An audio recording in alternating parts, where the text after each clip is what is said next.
Good day, everyone. My name is Jess, and I'm here with yet another episode of Ask the Expert. This is episode, I think, like 35 at this point. I do have the full playlist on my YouTube account. If you cannot find it, keep looking. It's there. And for this episode, I'm going to be taking a look at memes in the Sanders Sides fandom, the series by Thomas Sanders. And by day, I did technically mean 2:40 in the morning when I'm recording this. But that is day somewhere, and I choose to believe it's here. Now, as for Sanders Sides, I've been in this fandom for a really long time. I've been a fan of the show, watching since day one, back in 2017, 2016. It's been like a long running debate on when technically the show like actually started, like when that first episode came out. So like there's kind of a lot of different camps on like when it technically was. So I guess it's up for debate.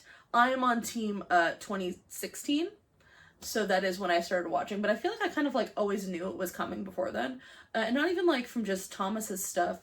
It was just kind of like I always knew somewhere inside of me that this show was gonna arrive one day. I'm 10 months older than Thomas, so I feel like around 10 months old, I just was like, I think something's gonna show up one day and it's gonna fill this like hole in my soul. And it did eventually in 2016. And it was Sanders Sides, and I've just been a huge fan ever since. I'm so excited to look at some of these memes. Usually I would be wearing like a ton of paraphernalia about what I was going to be talking about. I'd have one of my mini Sanders Sides shirts or surrounded by my full collection of the plush. Unfortunately, they are all at the dry cleaners, so we can just kind of pretend they're here in spirit. Now this list, which I have not looked at, but that doesn't matter because I know all the memes extremely well, is being provided by Ashley Warnadude. That is their legal name, and I cannot wait to look at them. So let me just open up the Discord message. And here we go. I cannot wait. If it takes me a minute, I haven't looked at the memes in a while, but they'll all come back to me, I'm sure. Okay, so first on the list, the animal counterpart theory.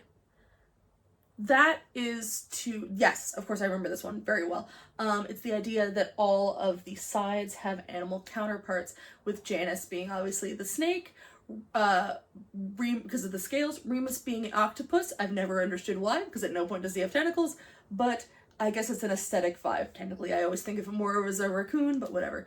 And there's the theory that all of the other sides do have animals as well.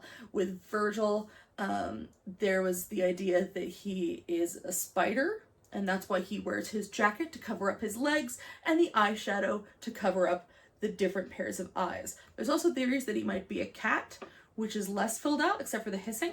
I choose to believe cat because I'm afraid of spiders and I don't want him to be one.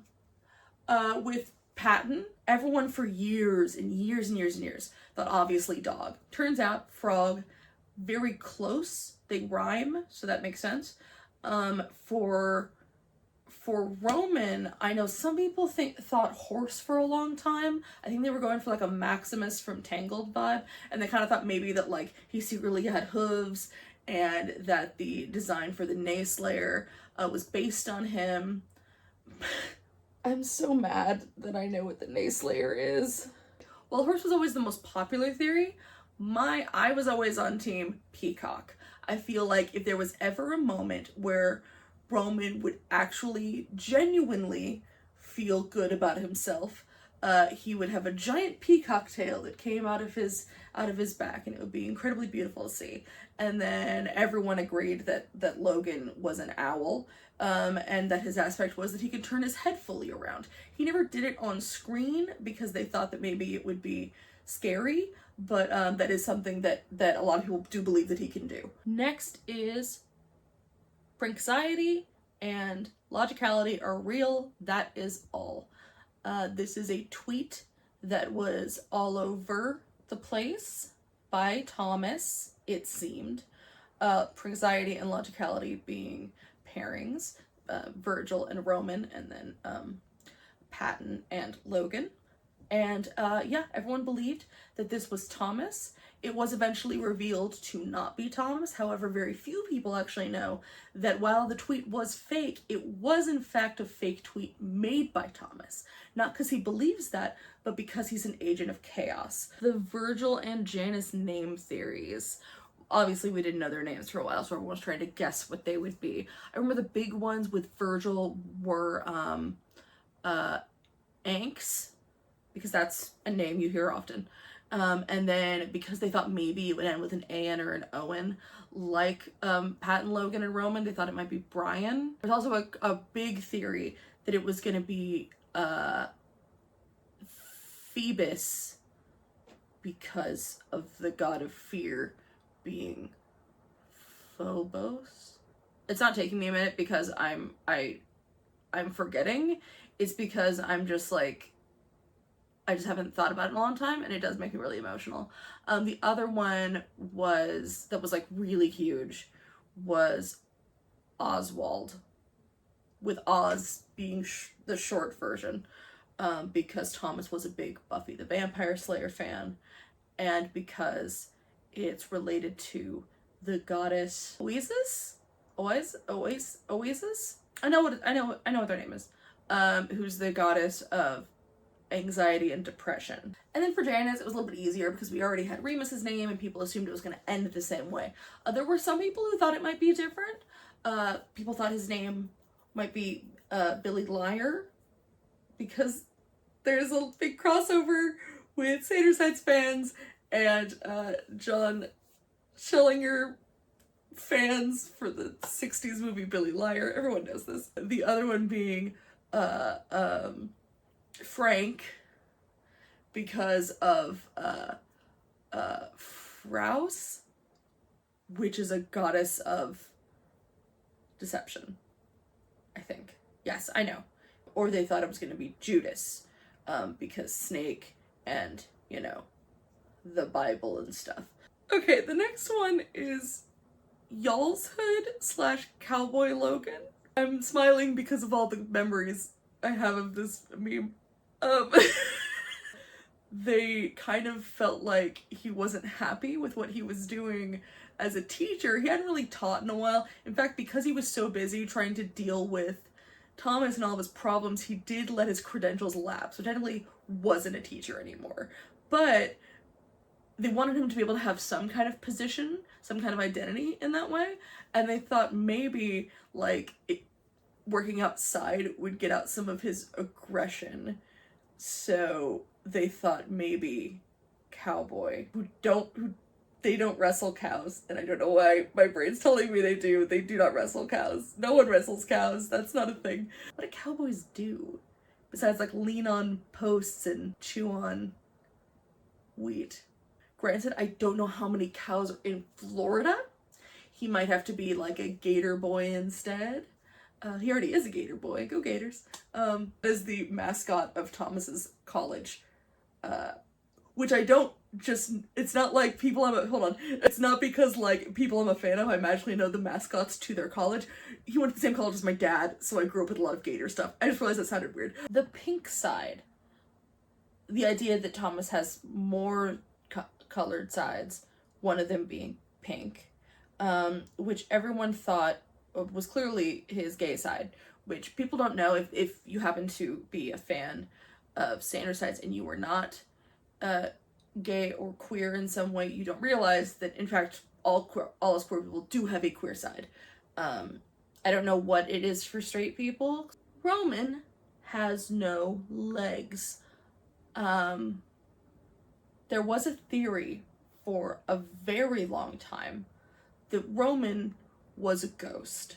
That all the other sides were parts of Thomas's personality, but also his apartment was haunted. It so happens that Thomas has a haunted apartment and that this ghost has just decided to play along and pretend to be a side of Thomas.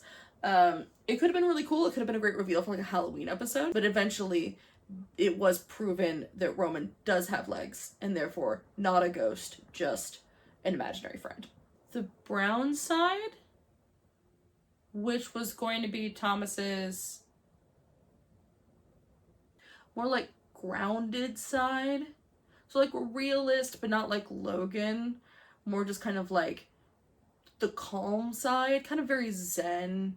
He was gonna always be wearing yoga pants, and maybe like a headband.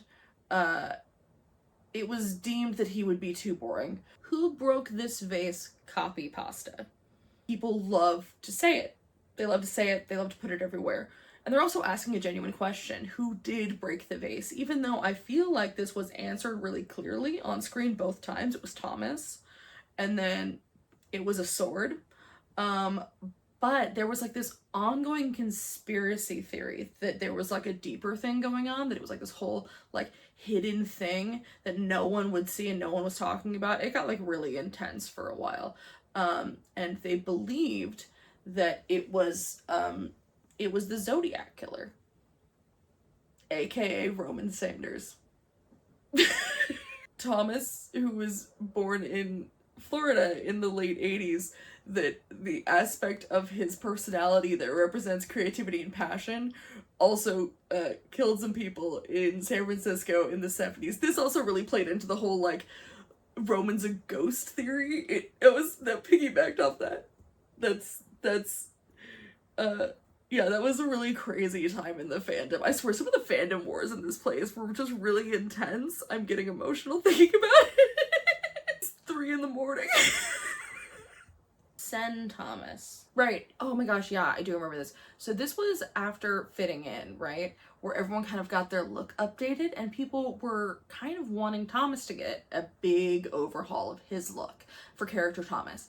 And there was like a whole bunch of stuff, all these different ideas and fan art and pitches, but it kind of quickly became this weird sort of battle of the Sen Thomas, which was broken into 3 parts. So there was the team that was Team Centipede Thomas, wanted him to look and dress like and act like the centipede, Mr. Centipede in the James the Giant Peach 90s claymation film or stop motion film. So like they really wanted him to have like a suspenders and like a page boy cap and a cigar, and they basically wanted him to talk like it was the 20s in New York. They really just kind of wanted Newsies Thomas. And then there were people who wanted Cenobite Thomas. I was on Team Cenobite Thomas, who were big, like, again, another one, there's a huge crossover of people who are into Sandersides and also the Hellraiser films. It's kind of weird that they would cross over, you like wouldn't think about it, but it is like weirdly a thing.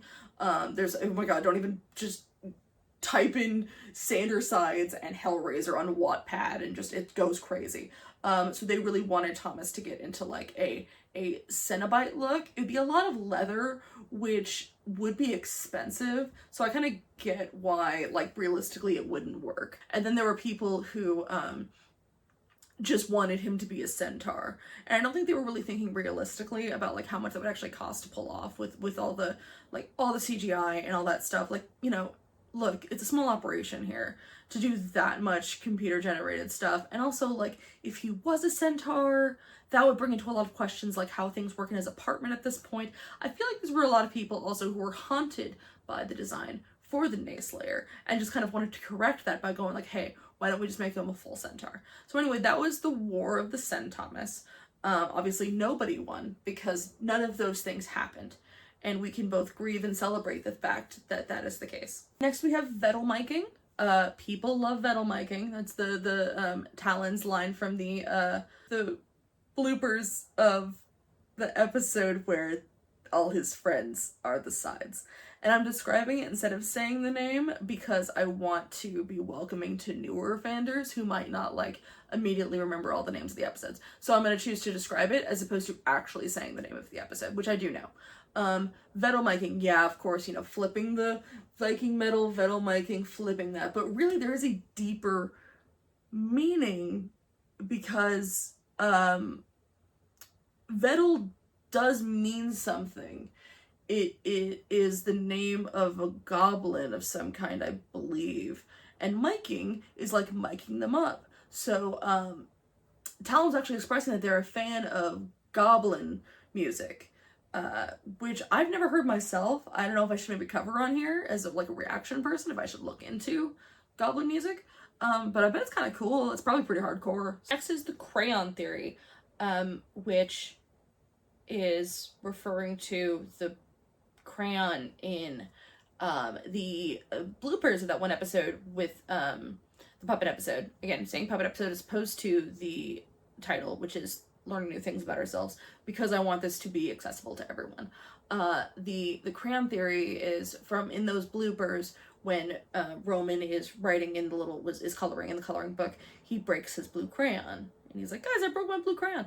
And the theory, the kind of thing about that is like he breaks it and then is like, does anyone asks people for help, and they do not help him. And he says, I'll just make do. Showing that Roman is reaching out to people. He's being ignored, and then is just, relying on himself to just kind of make do with what he has.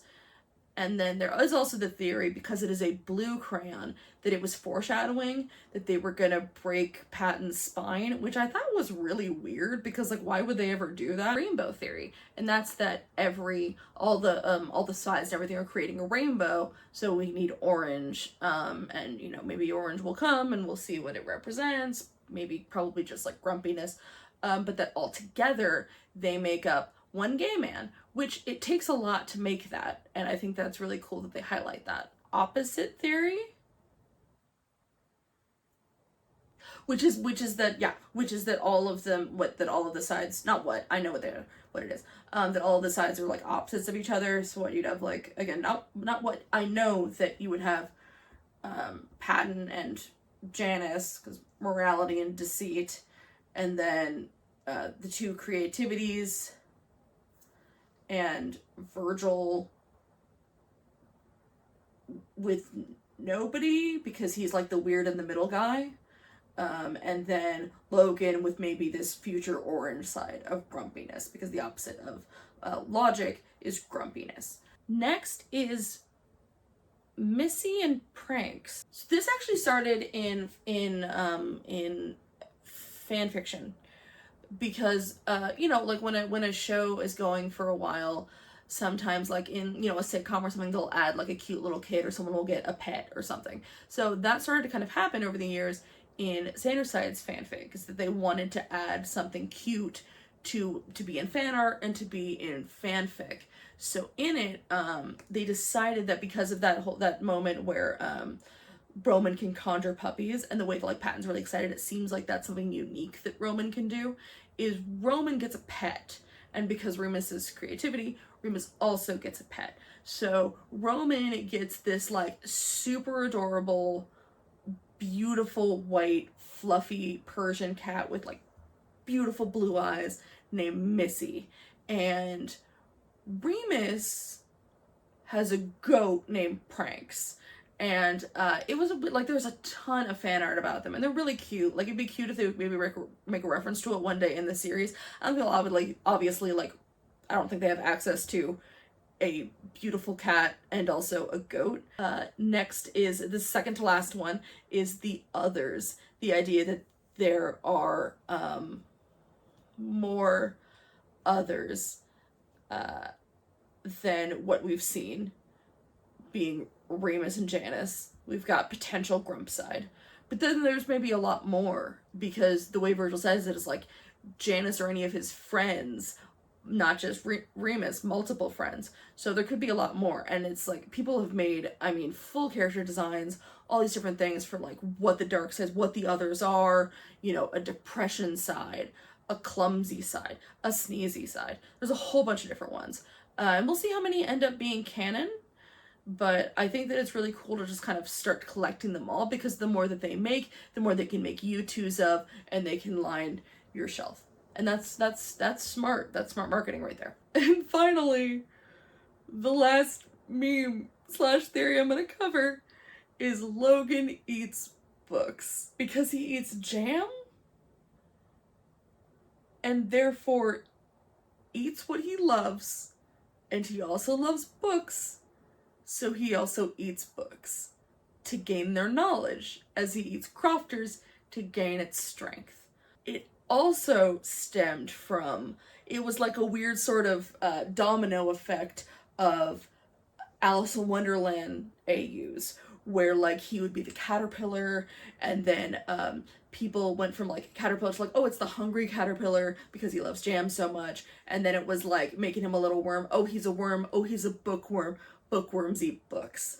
Though technically bookworms don't exist, they're like larvae of other insects.